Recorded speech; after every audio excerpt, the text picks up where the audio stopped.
Já comprou todas as prendas de Natal? Lembrou-se da sua? Estamos a oferecer 40 passes anuais da Zone e um deles pode ser seu. Assine hoje até 55% de desconto e habilite-se a ganhar. Tudo em observador.pt. Notícias.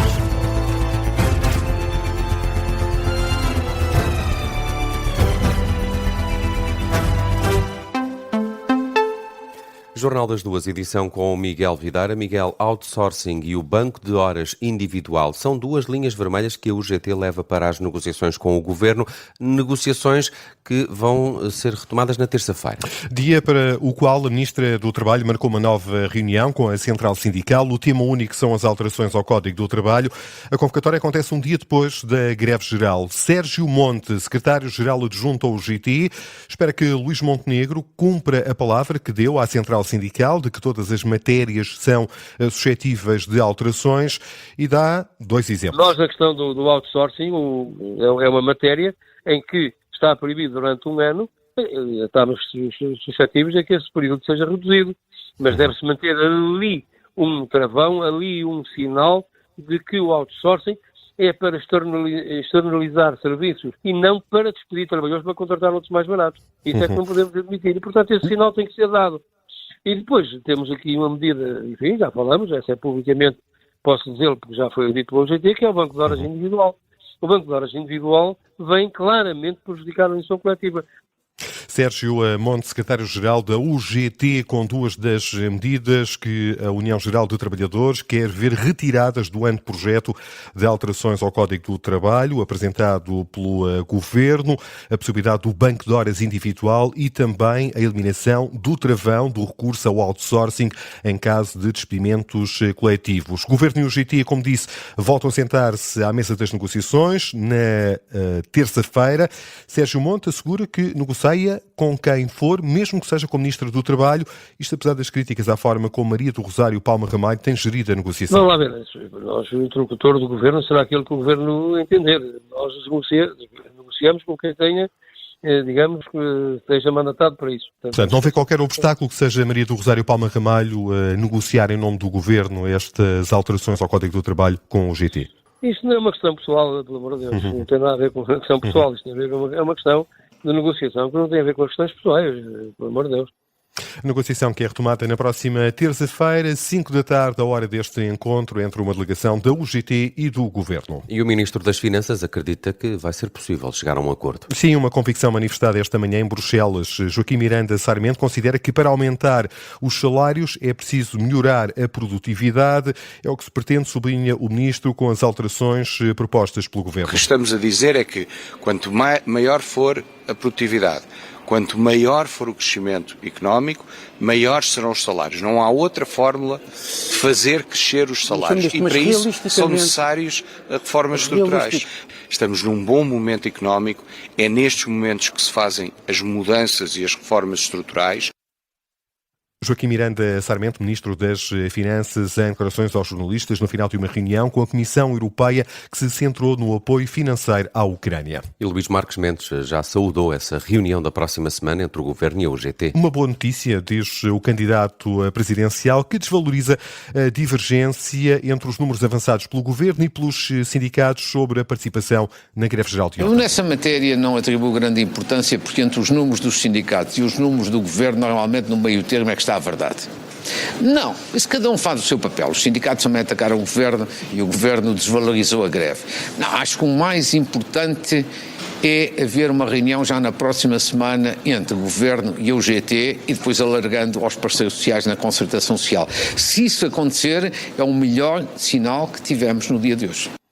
Sendo que para se chegar a um acordo, sublinha Marques Mendes, todos terão que ceder, incluindo o Governo. Todos têm que ter alguma coisa a ganhar neste processo laboral. Se não tiverem nada a ganhar, então não vai haver acordo.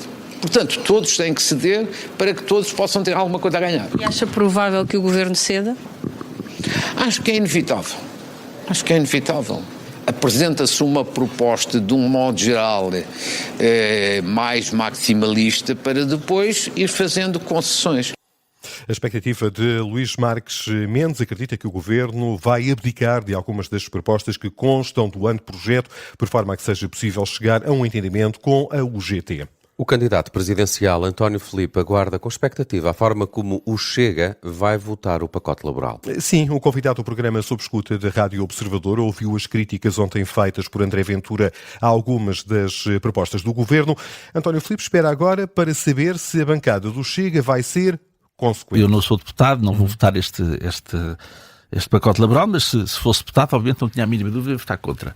Ele vai ter que votar e, portanto, nós vamos ver qual é que vai ser o seu posicionamento de voto, porque ele é deputado e, portanto, vai ter que votar o pacote laboral. E, portanto, aí ver-se-á. Estará a prova do algodão, saber se afinal está a favor ou está contra. Aquilo que ontem parecia estar contra, uns dias antes parecia estar a favor.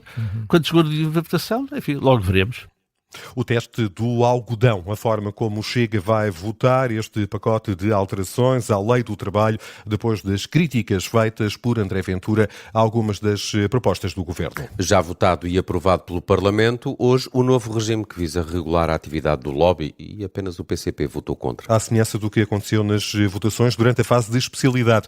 O texto final que saiu da Comissão de Assuntos Constitucionais teve o apoio de praticamente todas as restantes bancadas no Parlamento.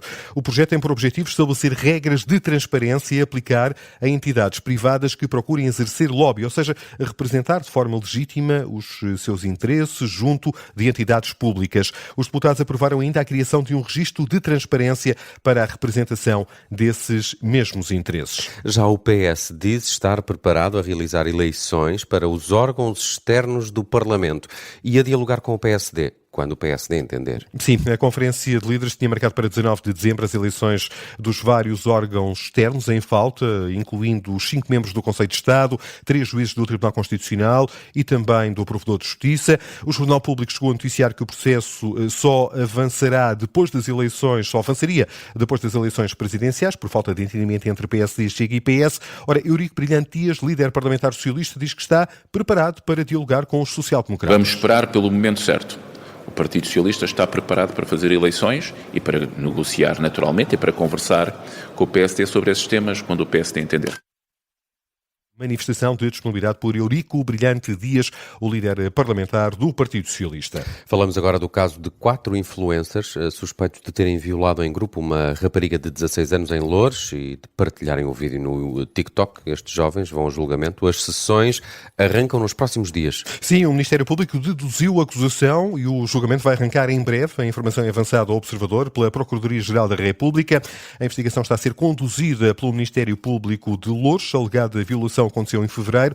O caso foi conhecido em março. Os suspeitos divulgaram um vídeo dos atos sexuais em grupo no TikTok e as imagens chegaram a ter mais de 30 mil visualizações. Está aqui connosco em estúdio o jornalista Rui Casanova, autor desta notícia. Rui, importa primeiro que tudo recordar este caso. O que é que aconteceu ao certo? O que é que levou o Ministério Público a deduzir a acusação?